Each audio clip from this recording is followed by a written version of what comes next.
கர்த்தருடைய நாமம் மகிமைப்படுவதாக. நம்ம ஒரு சின்ன ஜெபம் செய்து நம்ம அது பாடத்துக்குள் செல்வோம். மகா இரக்கமும் கிருபையும் நிறைந்த நல்ல தகப்பனே, ஆண்டவரே, இதோ இந்த ஓய்வு நாள் காலை வேளையில் ஆண்டவரே உம்முடைய திருச்சபையில் உம்முடைய பிரசன்னத்தில் நாங்கள் வந்து உம்முடைய பாடத்தை கற்றுக்கொள்ள இருக்கிறோம் சுவாமி. ஆண்டவரே, பலவீனமான பாண்டானா என்னை இந்த நேரத்தில் என்னோட வார்த்தைகள் அல்ல சுவாமி, உம்முடைய வார்த்தைகளே இங்கே வந்து பேசப்படட்டும். ஆண்டவரே, உம்முடைய பரிசுத்த ஆவியானவர் இங்கே அசைவாடி எல்லார் மனசுலையும் பேசணும் தகப்பனே. ஆண்டவரே, உம்முடைய சித்தத்தை நாங்கள் அறிஞ்சு அதன்படி நாங்கள் ஜீவிக்கணும் தகப்பனே. உமக்கு நாங்கள் என்னென்ன செய்யணுங்கிறது இந்த பாடத்தில் கற்றுக் கொடுத்துருக்கீங்க. அதை செய்கிறதுக்கான பலனையும் எங்களுக்கு நீங்கள் தந்து ஆசீர்வதிக்க வேணுமா கெஞ்சி கொண்டாடுகிறோம். துதி கன மகிமை எல்லாவற்றையும் உமக்கே எடுக்கிறேன். இயேசுவின் மூலம் கெஞ்சி கேட்குறேன் நல்ல பிதாவே, ஆமென். நம்ம மார்க் ஏற்கனவே நம்ம நல்லா படிச்சிருக்கோம். அதில் வந்து நம்ம எப்படி பார்த்துருக்கோன்னா, இது வரைக்கும் நம்ம இன்றைக்கி வந்து எத்தனாவது பாடம்? நமக்கு 9வது பாடம். இது வரைக்கும் 8 வாரம் கடந்து போயிடுச்சு. இது வரைக்கும் மார்க்கில் மொத்தம் 16 அதிகாரம் தான். ஆனால் அதில் வந்து நிறைய காரியங்களை நம்ம படித்தோம் அப்படிங்கிறத வந்து நம்ம பார்க்குறோம். ஏன்னா இது 4 சுவிசேஷ புஸ்தகங்கள் இருக்குது. இதில் மார்க் எழுதுனது தான் முதல்ல எழுதப்பட்டது அப்படின்னு நமக்கு தெரியும். ஆனால் அவர் எப்படி 16 அதிகாரம் தான் வச்சுருக்காரு. ஆனால் இதை வந்து என்ன இருக்க போகுது? ஏன்னா அவர் பிறப்பை பற்றியோ மற்ற காரியங்களை குறித்தியோ அவர் மலை பிரசங்கத்தை பற்றியோ நிறைய ஒன்றுமே சொல்லப்படலை. என்ன இருக்குது அப்படின்னு தெரியலையே அப்படின்னு நம்ம யோசித்து இந்த பாடம் படிக்கும்போது இதில் வந்து அவர் ஒரே ஒரு இது நோக்கம்தான். அவர் அந்த முதல்ல அந்த இது சுவிசேஷ புஸ்தகத்தை எழுதுனதுனால இவர் இத்தனைக்கும் வந்து அவரோட டீச்சர்களில் ஒருத்தர் கிடையாது, அப்போஸ்தலர் கிடையாது. இருந்தாலும் அவர் அறிந்து கொண்டதை அந்த காலத்தில் ஆதி கிறிஸ்தவர்களுக்கு அதை வந்து அவர் இயேசு கிறிஸ்து யாருங்கிறத அவங்க சொல்லி ஆகணும். அவர் இயேசு கிறிஸ்து யார், அவர் எதுக்காக இந்த உலகத்துக்கு வந்தார், அவரோட பாடு மரணத்தோட அர்த்தம் என்ன அப்படிங்கிற காரியங்களை வந்து அதில் வந்து இது இந்த சுருக்கமாக சொல்ல போகிற ரொம்ப ஃபாஸ்ட்டாக போகிற மாதிரி இருக்கும். என்னடா கொஞ்சம் கொஞ்சமாக தானே இருக்குது அப்படின்னு நினச்சோம்னா ஒவ்வொரு சின்ன விஷயங்களை கூட அவர் வந்து தெளிவாக எழுதியிருப்பார். அது ஆச்சரியமாக இன்றைக்கி பாடம் படிக்கும் போது எனக்கு அந்த ஆச்சரியம் இருந்துச்சு. இதில் வந்து 16 அதிகாரம் தான். முதல் 8 அதிகாரத்தில் ஆண்டவரோட அந்த 3.5 வருஷ கால ஊழியங்கள் வந்து அதை பற்றி சொல்லியிருக்கு. இது 8 அதிகாரம் தான். அதில் வந்து 3.5 வருஷம், அதுவும் அவர் வந்து அங்கே வேற எங்கேயும் போன அந்த கலிலேயா அந்த தீரு சீதோனம் அந்த பக்கத்தில் அவர் வந்து ஊழியம் செஞ்சதை மட்டும் சொல்ல, அவர் ஊழியத்தை மட்டுமே அவர் வந்து ஒரு பணிவிடைக்காரராக வந்தார். எல்லாருக்கும் சுகம் கொடுத்தார். அவர் ஞானஸ்நானத்துலேருந்து ஆரம்பிச்சது, அவர் எல்லாருக்கும் சுகம் கொடுத்தார். அவர் வந்து அவரை எல்லாரும், ஆனால் அதில் வந்து ஒரு முக்கியமான காரியத்தை செய்வார். யார்ட்டையும் சொல்லாதீங்க, இதை வந்து நீங்கள் பிரசித்தப்படுத்தாதீங்க, நான் உன்னை குணமாக்குனேனா நீ யார்ட்டையும் சொல்லாத அப்படின்னு ஒவ்வொரு கருத்தையும். ஏன் இப்படி அவர் வந்து அவரோட தான் செஞ்ச காரியங்களை வந்து யாருக்கும் சொல்ல வேணாம் அப்படின்னு சொல்கிறாரு அப்படின்னு பார்த்தா, அந்த அவரோட நோக்கம் அவர் பூமிக்கு வந்ததோட அந்த மீட்பின் திட்டத்தை வந்து அவர் நிறைவேற்றணும். அதில் வந்து எந்த ஒரு தடையும் அவருக்கு இருக்கக்கூடாது அப்படிங்கிறதுக்காக அவர் அந்த மாதிரி செஞ்சாருங்கிறத நம்ம அவர் வந்து அப்புறம் வந்து பார்க்குறோம். 3.5 வருஷத்தை அந்த 8 அதிகாரத்தில் முடிஞ்சிட்டு அடுத்து வந்து ஒரு வாரம் கடைசி அது அந்த அவரோட பாடு மரணம் அவர் கடைசி வாரத்தை வந்து இப்போ வந்து ஆரம்பிக்கிறார். அதான் வந்து இன்னைக்கு பாடத்தில் வந்து எருசலேமின் சர்ச்சைகள்னு பார்க்குறோம். இது வரைக்கும் எருசலேமை பற்றியே அங்கே எழுதலை. இப்போ தான் முதல்ல எருசலேம், ஆனால் இதுக்கு முன்னாடி வந்திருக்காரு. ஆனால் இப்போ வந்து மார்க் வந்து இப்போ தான் அவர் எருசலேமுக்கு வர்றாரு அப்படிங்கிறத வந்து நமக்கு வந்து மார்க் 16வது அதிகாரத்தில் வந்து அவர் வந்து சொல்கிறார். அப்போ அது வரைக்கும் அதுக்கு முன்னாடி அவர் அங்கே கலிலேயாவிலேருந்து அங்கே எருசலேமுக்கு வந்துகிட்டு இருக்கும்போதே அவர் சீஷர்களுக்கு நம்ம எதுக்காக எருசலேமுக்கு போகிறோம், எங்கே போகிறோம், எதுக்காக போகிறோங்கிறத வந்து சீஷர்களுக்கு திருப்பி சொல்லிட்டு வருவார். ஆனால் அவங்களுக்கு அதை அது வரைக்கும் புரிஞ்சுக்கவே முடியலை. அவங்களுக்கு என்ன இல்லாது நம்ம அதுக்கு முன்னாடி போன வார பாடத்தில் கூட நம்ம படித்தோம். எப்படின்னா அவங்க என்ன நினைக்கிறாங்கன்னா, நம்ம வந்து இப்போ இவருக்கு பின்னாடி நிறைய பேர் இருக்காங்க, ஜனங்கள் இருக்காங்க, நம்ம இப்போ வந்து ரோம பேரரசுலேருந்து நம்மளை விடுவிச்சிருவார் அப்படின்றதுக்காக அவரை ராஜாவாக்கணும். அவர் ராஜாவானா அதில் யார் பெரியவராக இருப்பார், அவர் ராஜாவானா நான் வலது பக்கத்தில் யார் இருக்கிறது, இடது பக்கத்தில் யார் இருக்கிறது அப்படிங்கிற மாதிரியே அவங்க பேசிகிட்டு இருக்காங்க. ஆண்டவர் திருப்பி சொன்னாலும் கேட்கல. ஆனால் இப்போ வந்து இந்த 11வது அதிகாரத்தில் இயேசு கிறிஸ்து தாம் யார் என்றும் அவர் எதற்காக இந்த ஊழியத்துக்கு அவரோட எய்ம், அவரோட கோல், எதுக்காக பூமிக்கு வந்தாருங்கிறதே அவர் வெளிப்படையாக சொல்ல ஆரம்பிக்கிறது தான். முதல்ல நம்ம இது மார்க் 11 பார்க்குறோம். முதல் அதிகாரத்துலேருந்து அவர் பார்க்கும்போது என்ன சொல்கிறாருன்னா, உள்ளே நுழையும் போதே அவர் வந்து பெத்தானியாங்கிற ஊரில் இருக்கார்.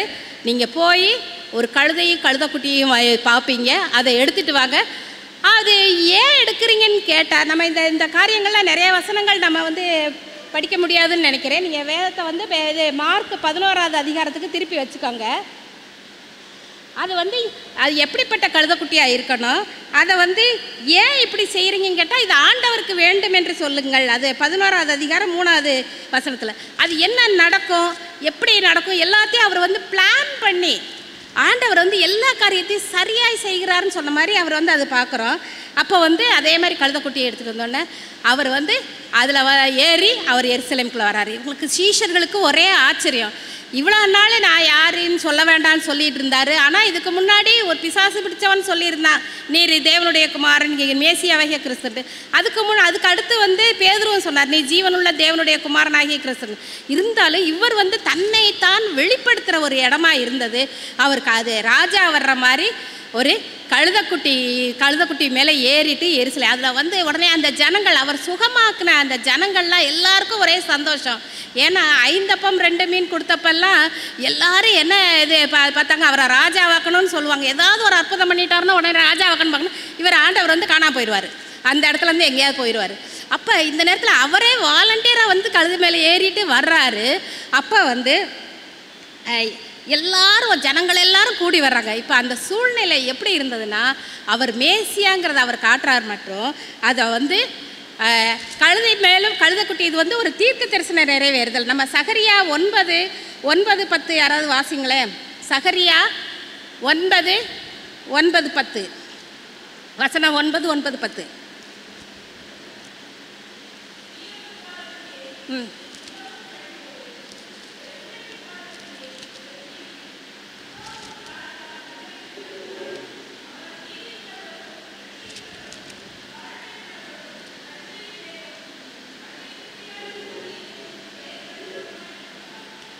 பத்தாவது வசனத்தை வாசிங்க.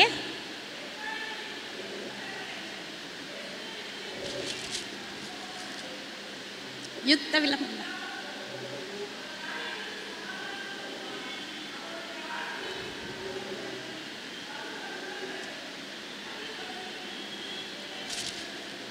இப்போ நம்ம சகரியா தீர்க்க தரிசனமாக என்ன சொல்லியிருக்காருன்னா, உன் ராஜா உன்னிடத்தில் வருகிறார், அவர் நீதியுள்ளவரும் ரட்சிக்கிறவரும் தாழ்மை உள்ளவரும் கழுதையின் மேலும் கழுதை குட்டியாகிய மரியின் மேலும் ஏறி வருகிறவருமாய் இருக்கிறார். அடுத்த வசனத்தில் அவருடைய ஆளுகை ஒரு சமுத்திரம் தொடங்கி மறு சமுத்திரம் வரைக்கும், நதி தொடங்கி பூமியின் எல்லைகள் பரியந்தமும் செல்லும் அப்படின்னு சொல்லி, இதை வந்து இந்த தீர்க்க தரிசனத்தை அவர் குறித்திருந்த அந்த தீர்க்க தரிசனத்தை நிறைவேற்றுகிறார். ஏன்னா தீர்க்க தரிசனத்தை கொடுத்ததே யாரு? அவர் தான், இயேசு கிறிஸ்து தான் முதல்ல கொடுத்துருந்தாரு. அதே மாதிரி அந்த காலகட்டமும் நீங்கள் பார்த்தீங்கன்னா, இந்த ஆண்டவர் பூமியில் வந்து அவர் வந்து ஊழியம் செய்ய ஆரம்பித்து 3.5 வருஷம் முடிஞ்சிருச்சு. நம்ம வந்து தானியேல் 9வது அதிகாரத்தில் என்ன பார்க்குறோம், அந்த 70 வார தீர்க்க தரிசனத்தில் அந்த கடைசி வாரத்தில் நம்ம எப்படி பார்க்கிறோம்னா, தானியேல் 9வது அதிகாரம்,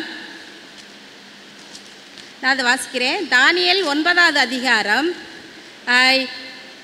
26 வாசிக்கிறேன்.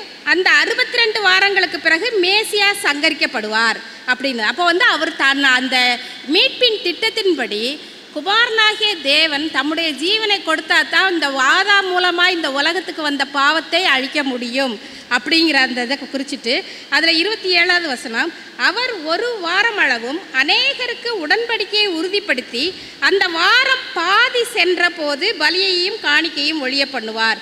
அந்த வாரம் பாதி சென்ற போது, அந்த கடைசி வாரம் 70, இதெல்லாம் நம்ம ஏற்கனவே நம்ம படிச்சிருக்கோம். இந்த இதுலேயும் முதல்ல நம்ம முதல் பாடத்தில் நம்ம படித்தோம்.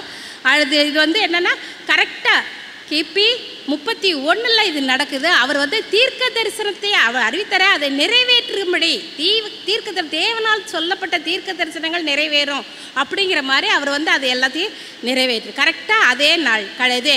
இப்போ இந்த வாரத்தில் அந்த வாரம் பாதி சென்ற போதுனா 3.5 வருஷம் அவர் ஊழியத்துக்கு வந்து 3.5 வருஷம் கழித்த உடனே இந்த காரியங்கள் நடக்குது அப்படிங்கிறத பார்க்குறோம். இப்படி வரும்போது இப்போ அங்கே 3 விதமான மனநிலைகள்.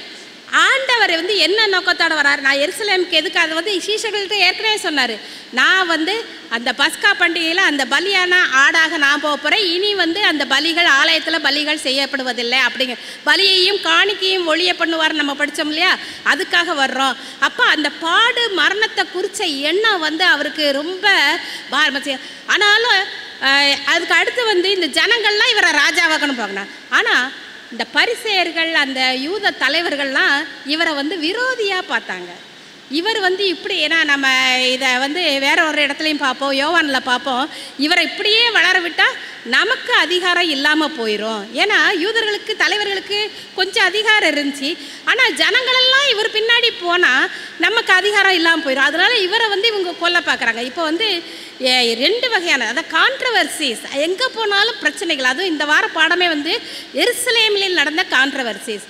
ஏற்கனவே வந்து நம்ம முதல்ல ஒரு தடவை ஒரு நம்ம யோவான் 2ல் பார்ப்போம், இதே கான்ட்ரவர்சிஸ் ஆண்டவருக்கு விரோதமாக. அங்கே வந்து எப்படி நீங்கள் ஓய்வு நாளை நீங்கள் எப்படி ஆசிரிக்கக்கூடாது, ஓய்வு நாளில் வேலை செய்கிறீங்க, நீங்கள் உங்கள் சீஷர்கள் கையை கழுவாமல் சாப்பிட்றாங்க அப்படின்னு என்ன செஞ்சாலும் அவரெல்லாம் குற்றப்படுத்துறதுக்கே அவங்க வந்து பார்த்துக்கிட்டு இருந்தாங்க.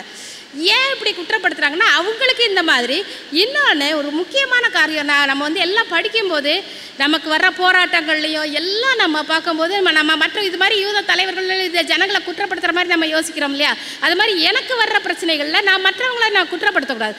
இதுக்கு பின்னாடி ஒருத்தன் இருக்கான், அவனை வந்து நம்ம எல்லா காரியங்கள்லையும் நம்ம மறந்துடுவோம். சாத்தான் வந்து அவனோட நோக்கம் என்ன, ஆண்டவரோட மீட்பின் திட்டம் நிறைவேறக்கூடாது. அவர் வந்து இங்கே பாவம் இல்லாமல் தம்முடைய ஜீவனை கொடுத்தா நான் வந்து அவன் தோற்று போயிடுவான். அவனை ஜெயிக்கிறதுக்கு தான் இதை வச்சுருக்காரு. ஏன்னா அது ஆதியில் பரலோகத்தில் அவன் சொன்ன இது குற்றச்சாட்டை என்ன, தேவனுடைய பிரமாணங்களை கை கொள்ள முடியாது, அவர் வந்து சர்வாதிகாரி அப்படின்னு. ஆனால் ஆண்டவர் இங்கே வந்து பாவம் செய்யாமல் நான் இது கற்பனைகளுக்கு நான் கீழ்ப்படிஞ்சு நான் பாவம் செய்யாமல் வாழ்கிறேன்னு வாழ்ந்து காட்டுறாரு. அப்போ அவனோட நோக்கம் என்னவா இருந்தது, இந்த எல்லா கான்ட்ரவர்சிஸ் எல்லா பிரச்சனைகளுக்கும் அவனோட நோக்கம் என்னவா இருந்தது, அவரை ஏதாவது ஒரு பாவமாவது செய்ய வச்சிடணும். அவர் ஒரு பாவம் செஞ்சுட்டா அவரோட சிலுவை மரணம் பிரயோஜனம் இல்லாமல் போயிடும். அவர் வந்து அவருடைய பாவத்துக்காக இந்த இது ஒரு பழுதற்ற ஆட்டுக்குட்டியாக அவரை வந்து அந்த பஸ்கால நிற்க முடியாது அப்படிங்கிற அந்த ஒரு நோக்கத்தை வந்து அது வந்து ஆண்டவர் எல்லாத்தையும் உணர்ந்ததுனால எல்லா நெருக்கடிகளிலையும் அவர் அங்கேயே போனார். அதே மாதிரி இங்கே இப்போ இன்னைக்கு முதல் நாள் இது அது இந்த மார்க் வந்து ஒவ்வொரு காரியத்தையும் அவர் கழுதை குட்டி மேலே ஏற்றிட்டு வரணும், அது வந்து நடக்கும் அப்படின்னு அவர் சொல்கிறார். எல்லாம் ஒரு விசுவாசம்தான். அதே மாதிரி அங்கே எல்லாம் இப்போ இது உள்ளே போன உடனே இவ்வளோ பிரச்சனைகள் இருக்குது அப்படின்னு பார்த்த உடனே அவர் எதுலேயுமே அவர் கலந்துக்கல. இங்கே வெளியே ஒரே பிரச்சனை, இது கூட்டம் பயங்கர கூட்டம். ஏன்னா அந்த கூட்டம் யாருன்னா அங்கேருந்து பெத்தானியாலேருந்து அவர் கூட வந்த அவரை நம்பி அவர் சொஸ்தமாக்குனவங்க எல்லாம், அவர்கிட்ட நன்மை பெற்றவங்க எல்லாரும் பெரிய இது தாங்க இது எல்லாம் ஓசனான்னு குருத்தோலையை பிடிச்சிட்டு வர்றாங்க. நம்ம இந்த சிஎஸ்ஐ எல்லாம் இது நம்ம பாம் சண்டே வருவாங்கள்ல அது மாதிரி. ஏன்னா ராஜாக்கள் வரும்போது கொடியை நம்ம எல்லாம் பார்க்கும்போது அரசியல்வாதிகளாக வரும்போது கொடி அடிச்சுன்னா அவங்க வந்து எல்லோரும் குருத்தோலைகளை வச்சுக்கிட்டு எல்லாம் வர்றாங்க.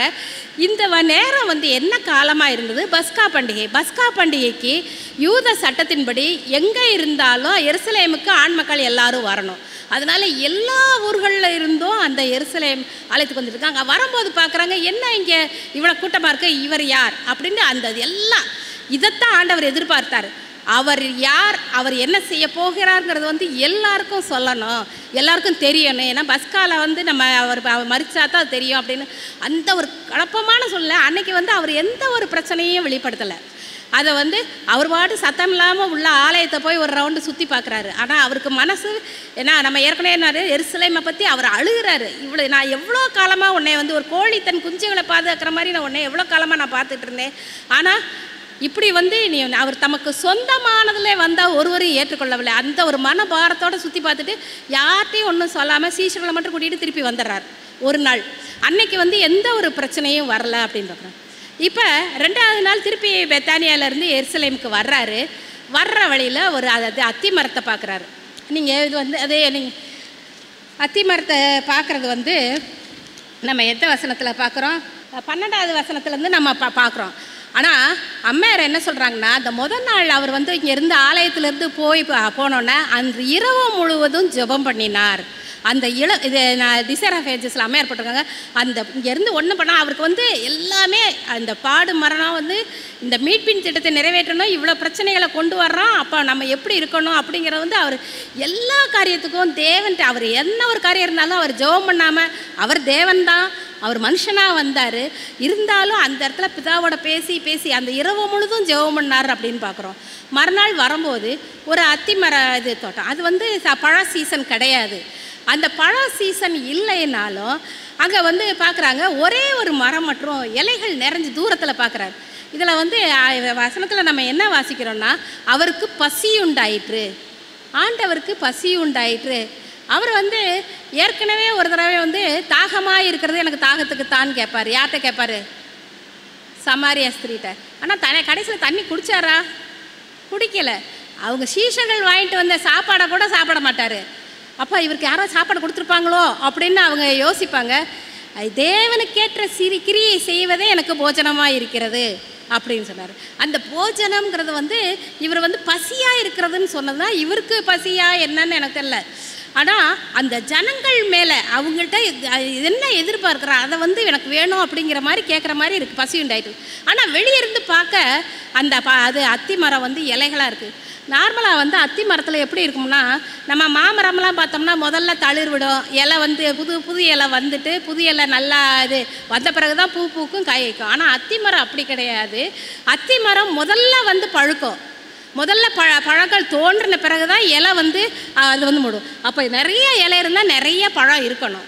அப்போ அதை வந்து ஆண்டவர் பார்த்துட்டு என்ன சொல்கிறாரு, இங்கே கனியே இல்லை, இனி முதல் ஒருத்தனும் உன் முன்னில் அது புசியாதிருக்க கடவன் அப்படின்னு அவர் வந்து சொல்லுவார். சீஷர்களுக்கு ஒரே ஆச்சரியம், என்ன எப்பயுமே ஆண்டவர் வந்து நன்மை செய்கிறவராக தானே வருவார், யாரையும் சபிச்சது இல்லையே அப்படின்னு பார்க்கும்போது இது வந்து என்ன சொல்கிறாங்கன்னா ஒரு உவமை. இது வரைக்கும் உவமைகளை வந்து கதைகளாக ஒரு பாடங்களாக அவர் சொல்லிகிட்டு இருந்தார். ஆனால் இது ஒரு இது செயல்முறை உவமை, ப்ராக்டிக்கல். நீங்கள் வந்து அந்த இதை பார்க்குறீங்க, அந்த மரத்தை, அதில் வந்து இது முதல் ஒரு காலம் ஒருவனும் உன்னிடத்தில் கனியை புசியாதிருக்க கடவன் என்றார். அதை அவர்கள் சீஷர்கள் கேட்டார்கள் அப்படின்னு நம்ம 14 வசனத்தில் பார்க்கணும். இப்போ இது காரியம் இது நம்ம மத்தியிலெல்லாம் படிக்கும்போது உடனே பட்டு போயிட்டுன்னு நம்ம பார்க்குறோம். ஆனால் இதில் வந்து அவர் அப்படி சொல்லலை மார்க்கு. இவர் வந்து ஒவ்வொன்றையும் தெளிவாக சொல்கிறாரு. இதை சொல்லிவிட்டு இவங்க அதை யோசிச்சுட்டே இருக்காங்க, இவ்வளோ இலைய தளதளன்னு பசுமையாக இருக்குது இந்த மரம், ஆனால் கனி இல்லை, இதை சபிச்சிட்டாரு அப்படின்ட்டு இவங்க உள்ளாங்க. இங்கே ஆலயத்துக்கு ஃபுல்லாக போனோடனே அவருக்கு திருப்ப வந்து அவருக்கு இது கோபம் வந்துடுது. ஏன்னா அதை வந்து அந்த பிரதான ஆசாரியர்கள்லாம் அதை வந்து ஒரு சந்தை கடை மாதிரி ஆக்கிட்டாங்க. ஏன்னா எல்லாரும் தான் பாவங்களுக்கு அதுவும் பஸ்காவுக்குன்னா நிறைய பலி செலுத்தணும். வெளியூர்லேருந்து வர்றவங்களாம் ஆடையோ இப்போ இது புறாவையோ கொண்டு வர முடியாது. அதனால இங்கேயே ஆடு எல்லாத்தையும் விற்கிறது, புறாக்கள் எல்லாத்தையும், குருவிகள் எல்லாத்தையும் வச்சு விற்றுட்ருக்காங்க. சந்தை கடை மாதிரி இருக்குது. உள்ள பலி செலுத்துறது வந்து இவங்களுக்கு யாருக்குமே தெரிய மாட்டேங்குது. இங்கே இப்போ பிஸ்னஸ் தான் நடந்துட்டுருக்கு, சந்தை. ஆண்டவருக்கு வந்து அதை பார்க்குறாரு. என்ன நினச்சி நான் வந்து ஒரு மெய்யான பஸ்கா ஆட்டுக்குட்டி நான் உள்ளே வந்துட்டு இருக்கேன், ஆனால் இவங்க வந்து அந்த பலியோட அர்த்தத்தையே புரிஞ்சிக்காமல் இப்படி பண்ணுறாங்களேன்ட்டு அவர் அந்த பெரிய ஆலயத்தின் படியில் நிற்கிறாரு. படியில் நிற்கிறோன்னா அந்த நேரத்தில் அம்மையார் என்ன சொல்கிறாங்கன்னா, இவ்வளோ நாள் வந்து தம்முடைய தெய்வீகத்தை மனுஷீகத்தினால் போர்த்தினவரார், மனுஷனாக வந்தார். அவர் எந்த இடத்துலையும் அவர் தமக்காக தம்முடைய தெய்வீகத்தை அவர் காட்டினதே கிடையாது. அவர் தேவன், தெய்வ வல்லமை, அவர் தனக்காக எதுவுமே தமக்காக எதுவும் காட்டலை. இந்த நேரத்தில் அவர் நிற்கும்போது அவருக்குள்ளே இருந்த அந்த தெய்வீகம் பழிச்சிட்டது அப்படின்னு சொல்கிறாங்க. அவர் படியில் நின்னோடனே எல்லாரோட பார்வையும் இவர் மேலே வந்துச்சு. அப்போ அவர்கிட்ட ஒரு பிரகாசம் இருந்தது. எல்லாரும் பார்க்குறாங்க. அந்த உடனே ஆண்டவர் என்ன சொல்கிறாரு அவங்ககிட்ட, அவர்கள் எருசலேமுக்கு வந்தார்கள். இயேசு 15வது வசனம் வாசிக்கிறேன், மார்க் 11:15. அவர்கள் எருசலேமுக்கு வந்தார்கள். இயேசு தேவாலயத்தில் பிரவேசித்து ஆலயத்தில் விற்கிறவர்களையும் கொள்ளுகிறவர்களையும் துரத்திவிட்டு காசுக்காரருடைய பலகைகளையும் புறா விற்கிறவர்களுடைய ஆசனங்களையும் கவிழ்த்து ஒருவனும் தேவாலயத்தின் வழியாக யாதொரு பண்டத்தையும் கொண்டு போக விடாமல் என்னுடைய வீடு எல்லா ஜனங்களுக்கும் ஜெப வீடு எனப்படும் என்று எழுதியிருக்கவில்லையா, நீங்களோ அதை கள்ளர் குகையாக்கினர் என்று அவர்களுக்கு சொல்லி உபதேசித்தார். எல்லாரும் உடனே வியாபாரிகள் எல்லாம் ஓடிடுறாங்க. எல்லாத்தையும் ஆடு மாடு எல்லாத்தையும் விரட்டிட்டு ஓடிடுறாங்க. இவங்களும் வேதபாரகர்களும் பார்க்குறாங்க. இவரை பிடிக்கலன்னா இங்கே வந்து ஒரு பெரிய கூட்டம், அந்த பஸ்கா பண்டிகைக்கு வந்த கூட்டம் எல்லாம் அவர் பின்னாடி வந்த எல்லாம் இருக்கும்போது அவங்களுக்கு மத்தியில் வந்து இவரால் ஒன்றும் செய்ய முடியலை. அதை வந்து அந்த ஒரு மகிமையின் பிரசன்னம் இருந்ததுனால அவரை வந்து எல்லோரும் ஒன்றும் பேசாமல் அப்படியே அன்றைக்கே வந்து இவங்க வந்து பரிசேயர்களோ பிரதான ஆசாரியர்களோ வேதபாரர்களோ எதுவுமே அவரை வந்து கேள்வி கேட்க முடியல, எல்லாம் பேசிக்கிறாங்களே ஒழிய. இங்கே வந்து ரோம சேவகர்களும் அங்கே இருந்தாங்களாம். இவங்க வந்து ஏன்னா அவரை கூப்பிட்டுட்டு இந்த நேரத்தில் ஏதாவது ஒரு கலவரம் மாதிரி ஏதாவது நடந்தா இவர் வந்து ஒரு ரிபல்லியன், இவர் வந்து கலகக்காரர் அப்படின்னு சொல்லி அவங்க அரெஸ்ட் பண்ணிட்டு போயிடலான்னு அவங்கள கூட்டிகிட்டு வந்திருப்பாங்க. ஆனால் அந்த ரோம சேவகர்களும் வந்து பார்க்கும்போது இங்கே இவர் வந்து சொல்கிறது அமைதியாக சொல்கிறாரு, அவங்களுக்கு உபதேசித்தார் நம்ம பார்க்குறோம். அமைதியாக வந்து என்னுடைய வீடு ஜப வீடு, நீங்கள் கலர் குகையாக்குன்னு சொல்கிறது அமைதியாக இருக்குது.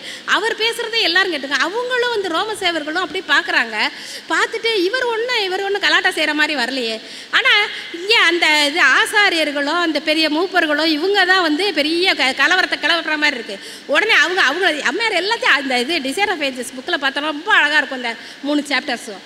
அப்போ எல்லாரையும் இது என்ன நீங்கள் தான் கலாட்டா பண்ணிகிட்ருக்கீங்க அப்படின்னு பேசிக்கிட்டு இருப்பாங்க.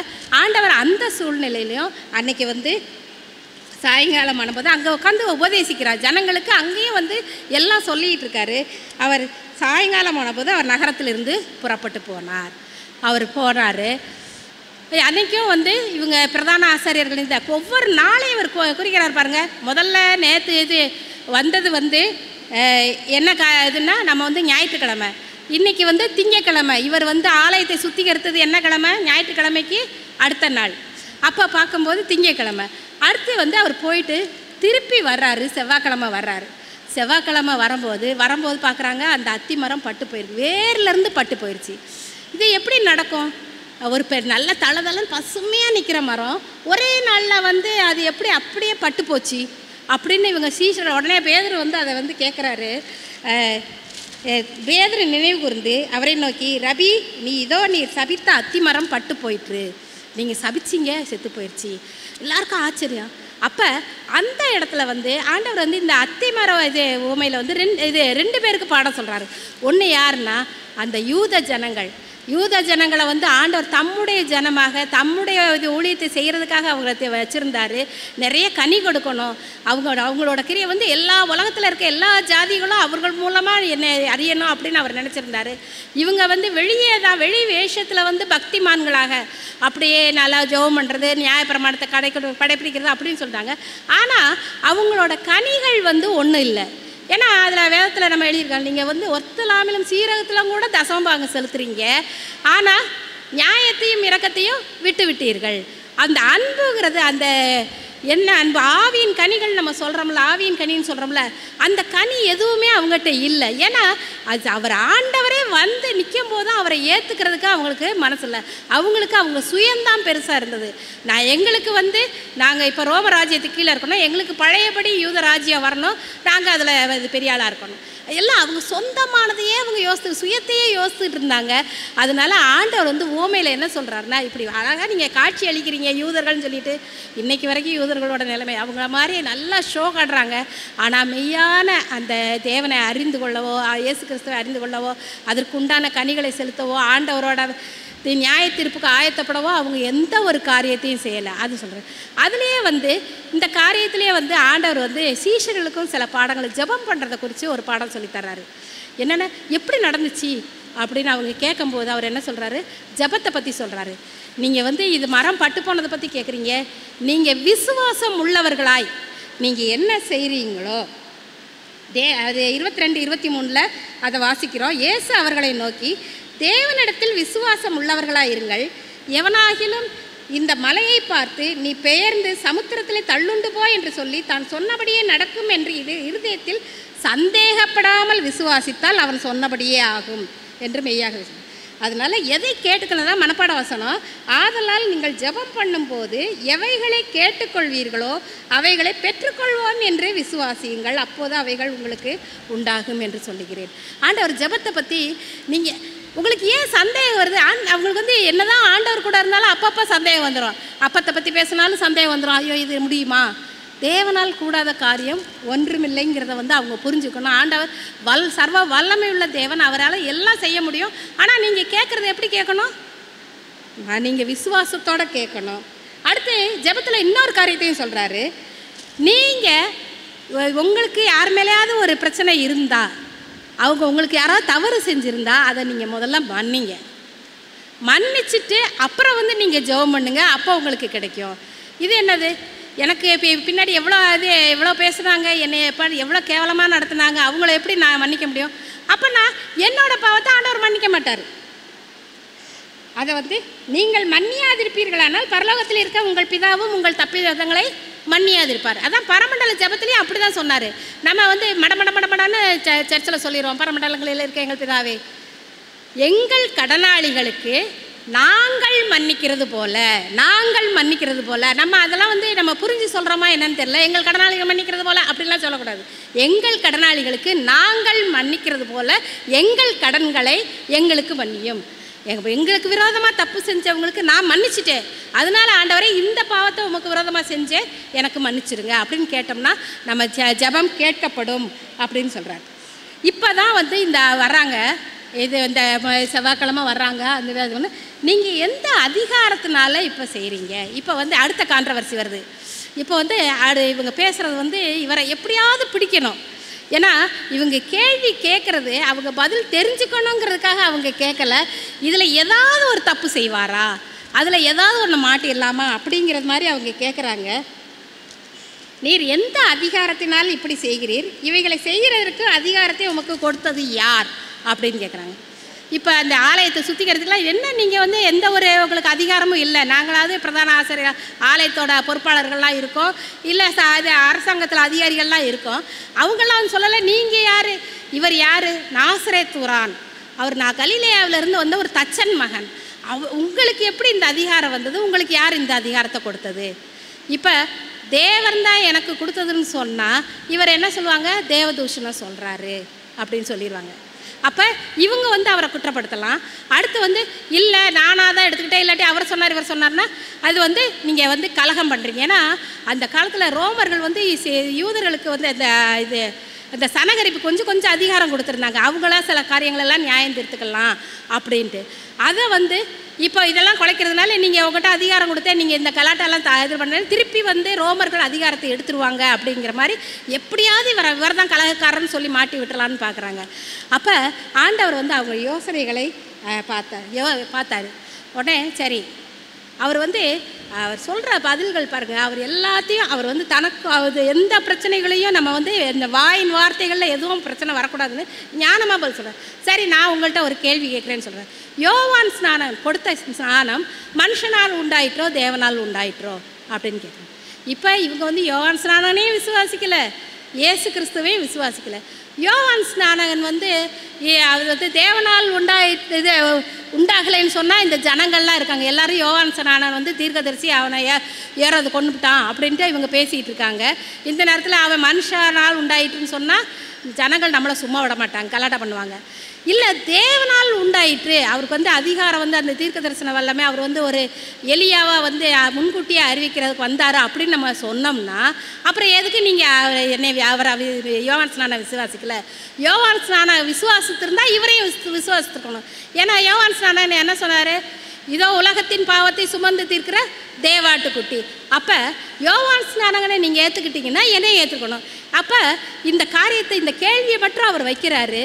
இவங்களுக்கு பதில் சொல்ல தெரியல, என்ன சொன்னாலும் மாட்டிடுவோம் அப்படிங்கிறது எங்களுக்கு தெரியாது. எங்களுக்கு தெரியாமையாக இருந்தது, எல்லாம் தெரியும் ஆனாலும் தெரியாது. ஆண்டவர் சொல்லிட்டாரு, அப்போனா நானும் சொல்ல மாட்டேன், உங்களுக்கு இதை சொன்னாலும் உங்களுக்கு புரியாது. அதனால் அவங்களுக்கு அதுக்கப்புறம் வந்து ரொம்ப என்ன செய்கிறதுன்னு தெரியல. அந்த நேரத்தில் அவங்களுக்கு ஒரு கதையை சொல்கிறாரு, ஓமையை சொல்கிறாரு. ஒரு திராட்சை தோட்டத்தை கதை. நம்ம திராட்சை தோட்ட கதையை வந்து என்ன சொல்கிறேன், அது நம்ம ஏசாயாலையும் படிச்சிருக்கோம். அவர் வந்து ஆண்டவர் ஒரு தோட்டத்தை உண்டாக்குனார், அது நல்ல கனி கொடுக்குன்னு எதிர்பார்த்துட்டு இருந்தார். ஆனால் அதுவோ கசப்பான கனிகளை கொடுத்தது. அது இஸ்ரவேல் மக்களுக்கு சொன்னதை இன்றைக்கி அப்படியே இவர் வந்து திருப்பி வந்து இந்த யூத மக்கள், இவங்களாம் ஏற்கனவே படித்தவங்க தான், அந்த ஏசாயா தீர்க்க தரிசன புஸ்தகம்லாம் எல்லாம் படித்தவங்க தான். அதே கதையை இப்போ திருப்பி சொல்கிறாரு. எப்படி சொல்கிறாருன்னா, இங்கே வந்து கனி கொடுக்குது, ஆனால் அதை வந்து அந்த கனியை வந்து அவங்களே எடுத்துக்கணும்னு பார்க்குறாங்க. ஜனங்கள்கிட்ட இருக்கிற அந்த நம்பிக்கையை விசுவாசத்தை அவங்களே எடுத்துக்கிறாங்க. தேவனிடத்துக்கு கூட்டிகிட்டு வர மாட்டேங்கிறாங்க. அந்த திராட்சை தோட்டக்காரன் வந்து எல்லாத்தையும் குத்தகக்காரர்கிட்ட கொடுத்துட்டு, எனக்கு உண்டானதை கொடுங்க, எனக்கு வந்து இந்த ஜனங்கள் தான் வேணும், நீங்கள் எல்லா ஊழியமும் செய்யுங்க, எனக்கு இந்த ஜனங்கள் ஆத்துமாக்கள் தான் வேணும் அப்படின்னு கேட்டால் அவங்க வந்து அந்த அனுப்பின வேலைக்காரங்களெல்லாம் அடித்து இது பண்ணால் சிலரை கொண்டுட்டாங்க. கடைசியில் குமாரனையே அனுப்புனாங்க. அந்த தோட்டக்காரன் அனுப்புகிறான். உடனே இந்த தோட்டமே இது முதலாளிக்கு பிறகு இவருக்கு தான் வரப்போகுது, மகனுக்கு தான் வரப்போகுது, அதனால இவரை கொன்று போட்டுருவோன்ட்டு அவரை கொன்று போட்டாங்க அப்படின்னு ஒரு கதையை சொல்கிறார். இது வந்து அவங்களுக்கு அப்படியே உறுத்துது. ஏன்னா அதே காரியம்தான் ஆண்டவர் சொல்கிறத. இவங்க வந்து ஜனங்களுக்கு அதிகாரிகளை இல்லை, ஜனங்களை வழி நடத்துகிறாங்க. ஆனால் அதோட லாபங்களை எல்லாம் அது வந்து ஜனங்களை ஆத்துமாக்களை வந்து ஆண்டவர்கிட்ட கூட்டிகிட்டு சேர்க்குறது அவங்க கடமை இல்லை. அவங்க மேலே பாரத்தை சுமந்து இவங்கெல்லாம் எங்களுக்கு கீழே இருக்காங்க, அப்படி இவங்களுக்கு ராஜ்யம் மட்டும் வேணும் அப்படின்னு நினச்சாங்க இல்லையா. அந்த காரியத்தை அவர் வந்து பார்த்துட்டு இது பார்க்கும்போது இந்த உவமையை தங்களை குறித்து சொன்னார் என்று அறிந்து அவரை பிடிக்க வகை தேடினார்கள். ஆனாலும் ஜனத்துக்கு பயந்து அவரை விட்டு போய்விட்டார்கள். அப்போ வந்து இப்படியாவது இவங்களுக்கு கோபமாக வருது. எல்லாம் நம்மளை பற்றி தான் சொல்கிறான்னு தெரிஞ்சிருச்சு. அந்த இடத்துல கோபமாக வரும்போது அவரை பிடிச்சி எப்படியாவது கூட்டிகிட்டு போனோன்னா அங்கே கூட்டம் அப்படி நெருக்கிட்டு இருக்கு, என்ன செய்யறதில்லை. இப்போ அவங்க போய் திருப்பி இப்போ வந்து அவரை கொலை செய்யணுங்கிற திட்டம் அவங்களுக்கு வந்துக்கிட்டே இருக்குது. அடுத்து வந்து அடுத்த பிரச்சனைகள் வந்து நம்ம நேரடியாக நம்ம போகக்கூடாதுன்ட்டு அவங்க இதுலேயே வந்து பரிசேயர்களில் ஏரோதியர்கள்னு இருக்காங்க. அதாவது அவங்களாம் ரோமர்கள், ஆனால் இவங்களுக்கு வந்து யூத ஜனங்கள் மேலே ஒரு இது இருக்குது. ஆனால் இது நம்ம வேத இது பரிசேயருக்கும் அவங்களுக்கும் ஆகவே ஆகாது. இவங்க வந்து ராஜ்யத்துக்கு நீங்கள் இது ரோம ராஜாவுக்கு நீங்கள் அடிமையாக இருக்கணும்ன்ட்டு இவங்க சொல்லுவாங்க, ஏரோதியர் சொல்லுவாங்க. இவங்க வந்து சத்தியத்துக்கு கீழ்ப்படினு, நியாயப்பிரமாணத்துக்கு கீழ்ப்படின்னு சொல்லுவாங்க. ஆனால் இந்த 2 பேரையும் சேர்த்து அனுப்புகிறாங்க. 2 பேரும் ஏற்கனவே கொள்கையில் மாறுபாடானவங்க. இந்த 2 பேரையும் சேர்த்து அனுப்பும்போது அந்த இடத்துல ஒரு கேள்வியை வைக்கிறாங்க. இந்த கேள்வியை அவங்க தான் ரெடி பண்ணி கொடுத்தது. என்ன கேள்வின்னா, அவங்க முதல்ல ஒரு துதி மாதிரி சொல்கிறாங்க. அவர்கள் பேச்சிலே அவங்க நோக்கமே என்ன, பதிலோ அவர்கிட்ட இருந்து கேள்வியிலேருந்து பதில் அவங்களுக்கு கேட்கல.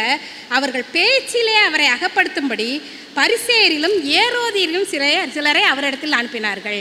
அப்போ என்ன சொல்கிறாங்க, அவர்கள் வந்து போதகரே, நீர் சத்தியம் உள்ளவர் என்றும் எவனை குறித்தும் உமக்கு கவலை இல்லை என்றும் அறிந்திருக்கிறோம். நீர் முகதாட்சிணியம் இல்லாதவரை தேவனுடைய மார்க்கத்தை சத்தியமாய் போதிக்கிறீர். ராயனுக்கு வரி கொடுப்பது நியாயமோ அல்லவோ, நாம் கொடுக்கலாமோ கொடுக்கக்கூடாதோ என்று கேட்டாங்க. இப்போ வந்துட்டாங்க டேக்ஸ். ஏன்னா அந்த டேக்ஸ் தான் அங்கே பெரிய இது யூதேயாவில் வந்து பெரிய பிரச்சனையாக இருந்தது. ஏன்னா அந்த நம்ம டேக்ஸ் கலெக்டர் ஆயக்காரர்னு பார்க்குறவங்கலாம் அது வந்து ரோமர்களுக்காக அந்த இது ராயனுக்காக அவங்க வரி வசூலிக்கிறாங்க. நிறைய வரிகளை போட்டுருந்தாங்க. அதனால தான் ஆயக்காரரை கண்டாலே யூத ஜனங்களுக்கு பிடிக்காது. வந்து ஆண்டவர் வந்து ஆயக்காரரோடும் பாவிகளோடும் பேசுகிறாரு அப்படின்ட்டு அவரை குறை சொல்லிக்கிட்டே இருப்பாங்க. ஆனால் இவங்க வந்து ஆலயத்துக்கு நீ இந்த காணிக்கையை கொடுங்க, இந்த காணிக்கையை கொடுங்க, நீ அம்மா அப்பாவை கவனிக்கலைனாலும் பரவாயில்ல, நம்ம போன வாரம் படிச்சோம்ல, கவனிக்கலைனாலும் பரவாயில்ல, நீ ஆலயத்துக்கு காணிக்கை கொடுங்க. அதே மாதிரி ஒவ்வொருத்தருக்கும் அரை சேக்கல்னு நம்ம ஏற்கனவே பழைய ஏற்பாட்டில் சொன்னதில்ல, அதெல்லாம் இருக்குது. இப்போ வந்து ஒரு நம்ம ராயனுக்கு வரி செலுத்தலாமா கூடாதா? தேவனுடைய நியாய பிரமாணத்தின்படி அவங்க வந்து வேறு அதிகாரிகளுக்கு செலுத்த வேண்டியதில்லை. ஆனால் அந்த சீசர் காலத்தில் வந்து அவன் ஏற்கனவே நிறைய வரிகளை தீட்டி வச்சுருக்காங்க. அப்போ ஆண்டவர் சொல்கிறாரு, அந்த காசை என்கிட்ட ஒன்று கொடுங்க அப்படின்னு. அதில் பார்த்தா அது சீசரோட படம் இருக்குது, திபேரிய ராயன். அந்த திபேரிய ராயனோட படமும் பேரும் இருக்குது. உடனே இது யாரோடையது அப்படின்னு கேட்குறாரு. இது ராயனுடையது.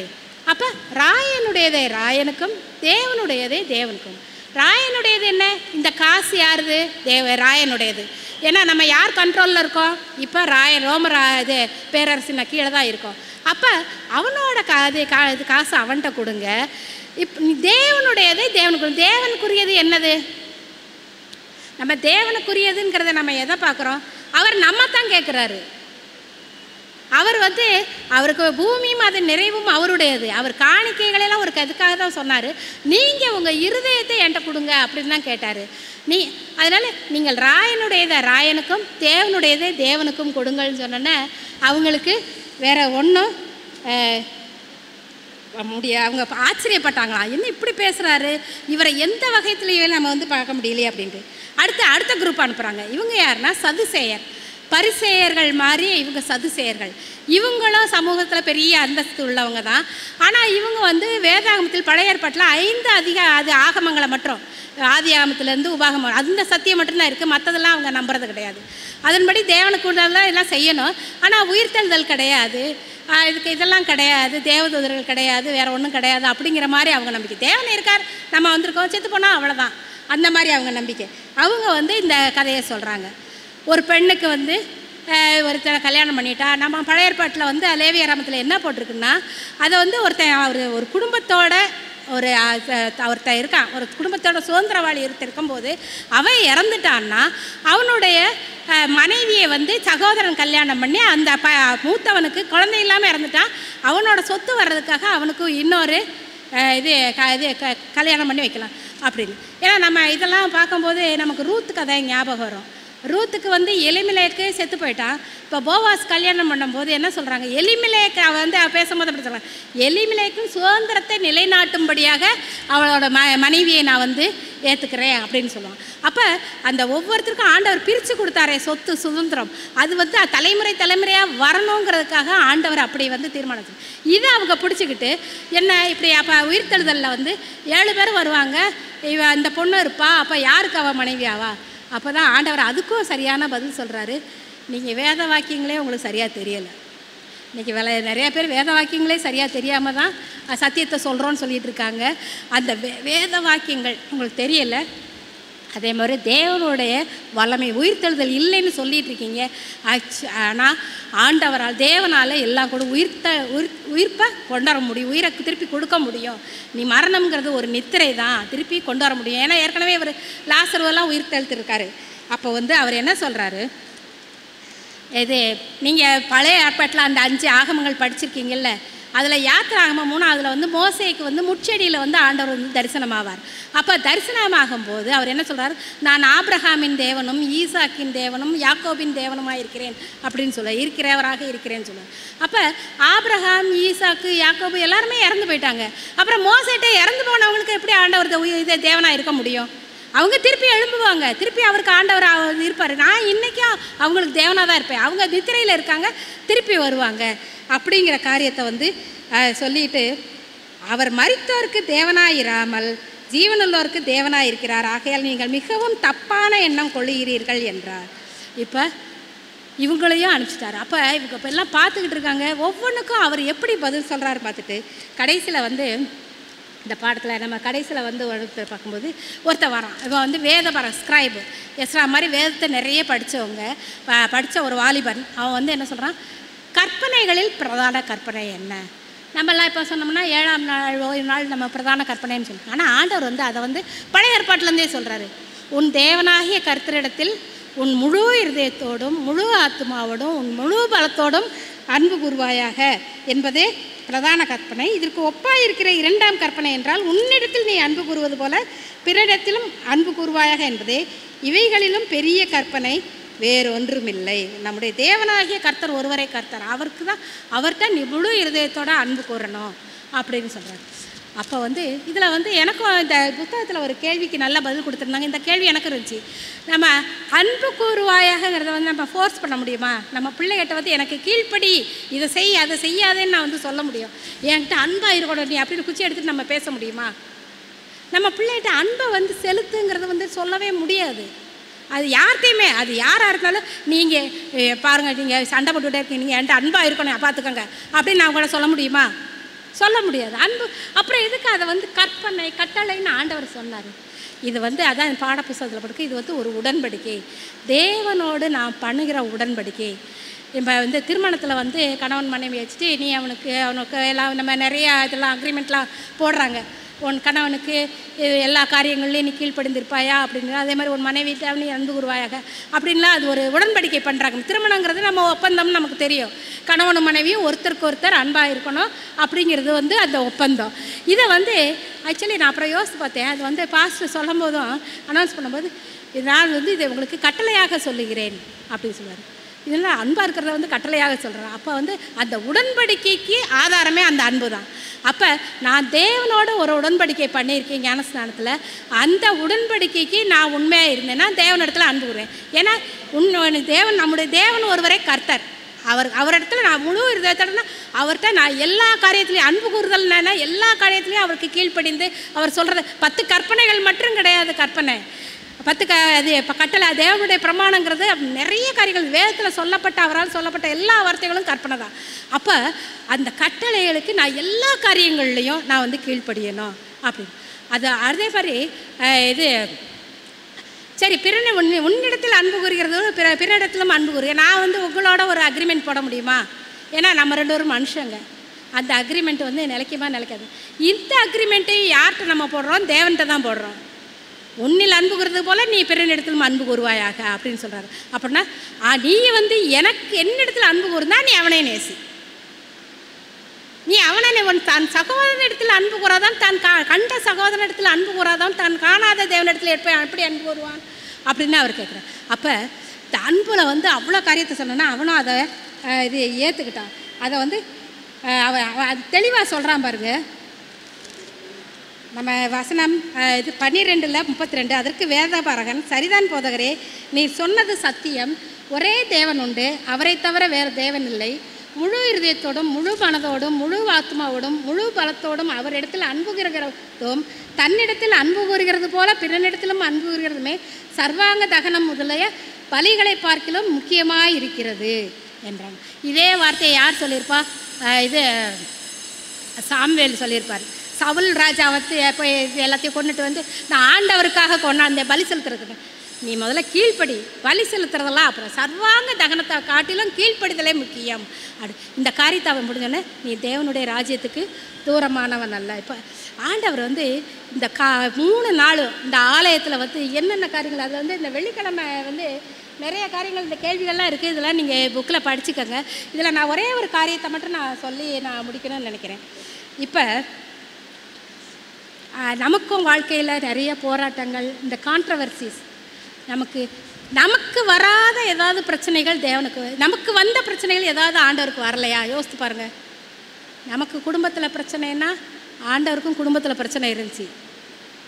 நீங்கள் அவர் சகோதரரே அவரை வந்து கேட்டாங்க, நீங்கள் எருசலேமுக்கு போகலையா, நீங்கள் எல்லாத்துலேயும் போய் நிறைய இடங்கள் அது மாதிரி சொல்லியிருக்காங்க.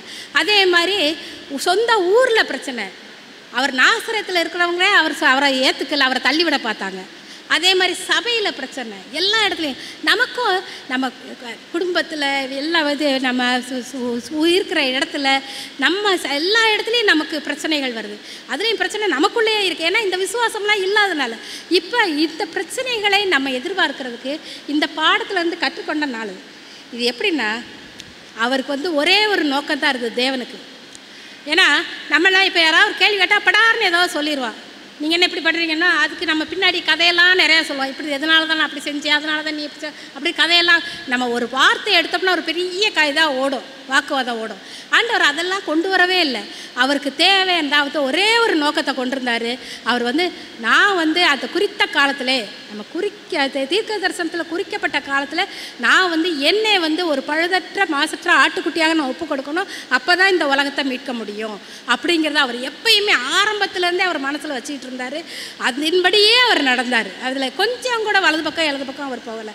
அதே மாதிரி தான் நமக்கும் வந்து வாழ்க்கையில் ஏதாவது ஒரு நோக்கம் இருக்கணும். இதான் நான் நினச்சேன், தான் ஒன்றும் இல்லை அப்படின்ட்டு.